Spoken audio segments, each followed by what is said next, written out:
قتلتهم ليه؟ قتلتهم ليه يا اخي؟ سفاح الجيزة. القذافي سفاح الجيزة. هتشوفوا في الفيديو ده صادم ومرعب، فلو اترعبت من مسلسل سفاح الجيزة واللي بيلعب بطولته أحمد فهمي وبيتذاع حاليا على منصة شاهد، فالقصة الحقيقية أصعب من التمثيل بكتير. المرعب في قصة سفاح الجيزة إنه كان شخص عادي مش ممكن أي حد يشك فيه، ذكي وبتاع خير وبتصدق على الناس. قذافي فراج عبد العاطي. يطلع مين سفاح الجيزة اللي الكل بيسأل عنه، وليه صناع المسلسل اختاروا شخصية زي دي بالأخص عشان يجسدوها، وايه يا ترى الحكاية بالظبط، ومين هو سفاح الجيزة الحقيقي؟ خليني اقولك في البداية كده ان سفاح الجيزة مثال حي على ان الانسان ما بقاش بس تبع ابليس، لا ده بقى بيجسد ابليس نفسه. انا جاي النهاردة اقول لكم القصة كاملة من اول جثة للنهاية، فلو مش عارف ركز معايا وهتعرف. جاهز؟ طب يلا بينا. قذافي فراج شاب بسيط من سكان الجيزة. في 2015 كان عنده مكتبة وكان شغال فيها بنت اسمها نادين، وكانت على علاقة غير شرعية معاه. قذافي بيفضل على علاقة بالبنت دي فترة، وبعدين بيشوف اختها فبتعجبه وبيحاول يعمل معاها علاقة هي كمان، بس البنت بترفض. فقذافي ما بيقبلش ان البنت طبعا ترفضه، وقرر انه يطولها بأي تمن، فراح يخطبها.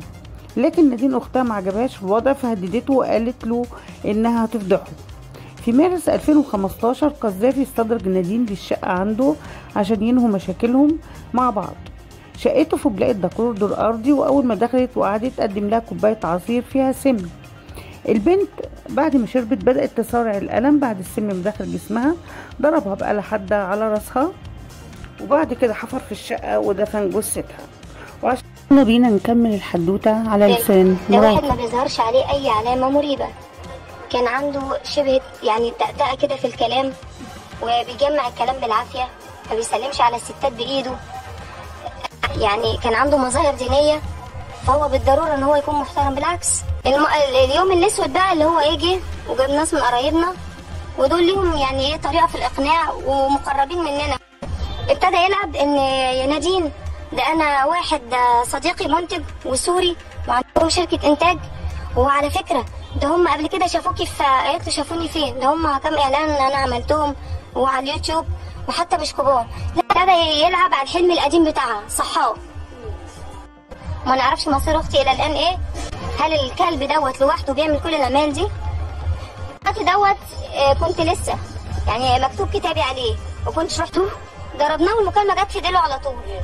ده احنا ضربناه نزع خد اللابتوب على طول، رحت وبلغت الجهات المسؤوله. طب ليه؟ بدافع السرقه؟ طب دافع سرقه ايه؟ طب خدت كل والله ما كنت اعرف ان متجوز يا ناس. مفيش الجريمه كامله. مين اللي بيساعد الكلب ده في كل البلاوي؟ في حد بيساعد الكلب ده في كل البلاوي؟ هل في عقل يقول ان واحد هيقتل ارواح وهيحفر لهم؟ مش هتصدق على واحد مجرم زي ده. بنفسك هجهز لك ورقك وهتروحي تسافري لنادين. تاني يوم كنت في الفرنساوي. في الفترة الأخيرة كان اتجوز جوازة جديدة من بنت تاجر غني جدا، وعمل فرح كبير، وزي الأفلام الأبيض والأسود أجر عيلة خالة وأخ وخاله وتصور معاهم وكده. المرة دي كانت بتحت اسم محمد مصطفى، وهو كده عمل 4 جرائم قتل، صاحبه رضا وفاطمة مراته ونادين وياسمين، ومع عمليات سرقة ونصب واستخراجه ل7 بطايق رقم قومي. وفي 2021 صدر حكم عليه بالإعدام شنقا، عشان يكون ده السطر الأخير في نهاية قضية هي الأغرب في الفترة الأخيرة كسلوك وتخطيط لواحد طمعه وغروره خلوا منه شيطان ماشي على الأرض. طب ليه صناع المسلسل اختاروا قصة واحد سفاح ولسه ما تحكمش عليه لغاية دلوقتي أو ما تنفذش عليه حكم الإعدام؟ ايه السبب؟ يا ترى المسلسل هيغير الحكم او هيغير مسار القضية؟ ده اللي احنا مستنيين نشوفه. سلام.